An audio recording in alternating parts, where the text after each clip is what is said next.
આમ આદમી પાર્ટી છોડનાર રાજુ કરપડાના કેસરિયા ખેડૂત આગેવાન રાજુ કરપડા જોડાયા ભાજપમાં।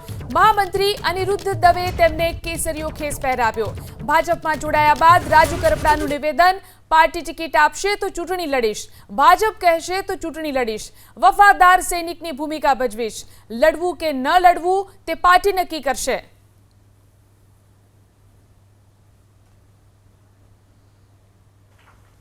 વાત જે કરી ટિકિટ માંગવાના છો કે કેમ, હું તો જે દિવસે જાહેર જીવનમાં આવ્યો ત્યારથી ટિકિટ વાળી લાઈનમાં હતો જ નહીં।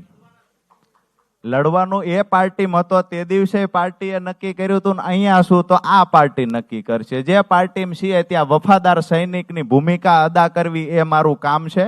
લડાવવા લડવું શું કરવું એ પાર્ટીનો નિર્ણય છે। આગામી દિવસોમાં વફાદાર સૈનિક તરીકે રાજુ કરપડા ત્યાં પણ હતો ને અહીંયા પણ વફાદાર સૈનિકની ભૂમિકા અદા કરશે।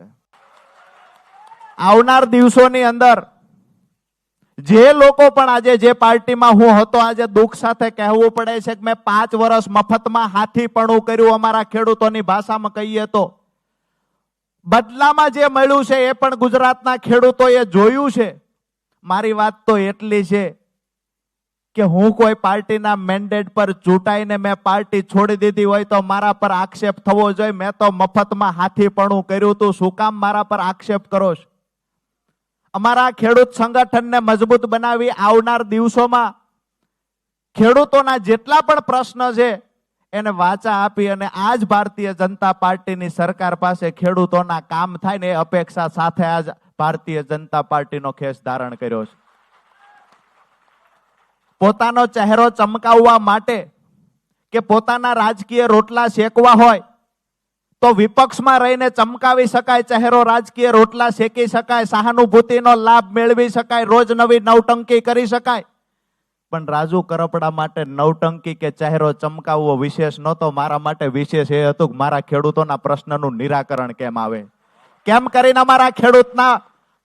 અમારા ખેડૂતો ગામડામાં વસી રહે, કેમ કરીને ગામડાઓ ટકાવી શકાય।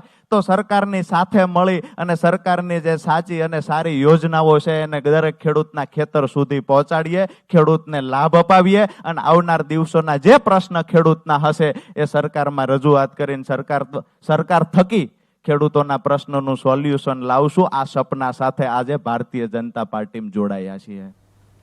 તો રાજુ કરપડાના ભાજપ વિરોધી નિવેદનના દાવાની પોલ ખુલી ગઈ।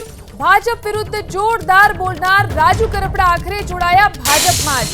સુરત દાદા આથવડે ઉગશે ત્યારે ભાજપનો ખેસ પહેરીશ તેવું બોલ્યા હતા રાજુ કરપડા।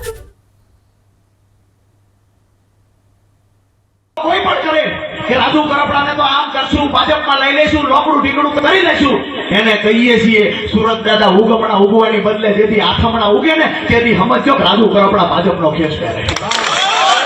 બાકી નાના નાના લંબુરિયાઓ જે ગામો ગામ ગલુડિયાઓ ફરે છે એને ખબર જ નથી કે એનો ગુરુ અડધી રાતે મારાથી પીવે છે, એ ખબર જ નથી। અહીંયા ફિલોસોફી આજુબાજુના ગામમાં કરે, અમારી ઓળખાણ, અમારો સંબંધ, એટલે કોન્સ્ટેબલ તમારી આબરૂ નથી રાખતો, શું કામ સંબંધની ફિલોસોફી કરો છો? એક પણ કાયદો જાણતા નથી, એક પણ નિયમથી વાકેફ નથી, અધિકારીને ખખડાવીને કઈ શકવાની તાકાત નથી। આવા લોકો સત્તામાં બેઠા છે, એને પણ કહીએ છીએ આપણા મૂળી તાલુકાનું ભલું કરવું છે, આવો સૌ સાથે મળીને ખેડૂતો માટે લડવું।